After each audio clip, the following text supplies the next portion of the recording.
नगरी हो अयोध्या सी, रघुकुल सा घराना हो, और चरण हो राघव के जहाँ मेरा ठिकाना हो। इन मंत्र मुग्ध कर देने वाली पंक्तियों से आज हर सनातनी राममय हो गया है। इसलिए जरूरी है कि राम की कहानी का परिवार में क्या महत्व है, राम की कहानी में संस्कार का क्या महत्व है, कुछ इस पर चर्चा हो जाए। क्योंकि राम की कहानी हमें ये सिखाती है कि किसी महल में यदि मंथरा निकल जाए तो कितना दुख पैदा हो सकता है, और यदि किसी घर में राम निकल जाए तो कितना सुख पैदा हो सकता है। आजकल हमारे परिवार के संस्कारों पर विषाणुओं का हमला चल रहा है। कैसे? आजकल रात दिन टीवी पर हमारी माताएं बहनें क्या देख रही हैं कि एक घर में 3 बहुएं हैं, पूरी रात षड्यंत्र चल रहा है। छोटी वाली ने बड़ी वाली का ऐसा किया, बड़ी वाली ने छोटी वाली का ऐसा किया, मझली वाली सास के कान में कुछ फूंक रही है। घर में एक लड़का है, वो शादी के बाद भी कई लड़कियों से प्यार कर रहा है।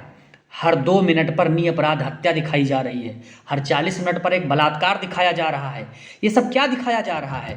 ये सब अचानक नहीं हो रहा है, ये सब दिखाकर हमारे संस्कारों पर धीरे धीरे डाका डाला जा रहा है। परिवार के लोगों, ऐसे में हमें भगवान श्री राम की कहानी से सीख लेनी चाहिए। लक्ष्मण कहते हैं राम से कि ये तीर, ये धनुष, ये कंधे पर लटकाए घूम रहे हैं आप, और घर में अत्याचार हो रहा है, अनाचार हो रहा है, और तुम चुपचाप बैठे हो। भैया आप ही तो कहते हैं कि अत्याचार नहीं सहूंगा, और यही घर में आपके साथ ही हो रहा है, तो तीर क्यों नहीं उठाते, धनुष तीर क्यों नहीं उठाते? तो भगवान राम ने कितनी अद्भुत बात कही है। राम कहते हैं कि किस पर तीर उठाऊं?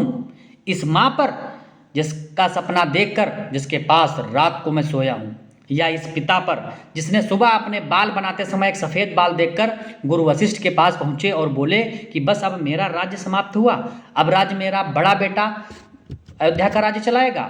या इस भरत पर जहाँ पाप भी सोच की सीमा के बाहर खड़ा होकर प्रणाम करता हुआ कहता है कि यहाँ पर मैं नहीं जा सकता। किस पर तीर चलाने की बात करता है?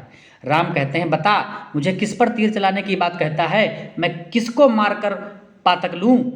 भगवान श्री राम की कहानी हमें परिवारों को जोड़ना सिखाती है। एक पुत्र अपने पिता की आज्ञा है तो राजपाट त्याग करके वनगमन की तैयारी कर लेता है। एक भाई को वनवास होता है तो दूसरा साथ में निस्वार्थ वनवासी हो जाता है। एक वलकल पहनकर वनवासी होता है तो दूसरा राजमहल का राजा रहते हुए भी वलकल पहनने लगता है। ऐसे हैं हमारे श्री राम, और ऐसी है हमारे श्री राम की कहानी। जय श्री राम दोस्तों। कहानी अच्छी लगी हो तो लाइक और शेयर जरूर करिएगा।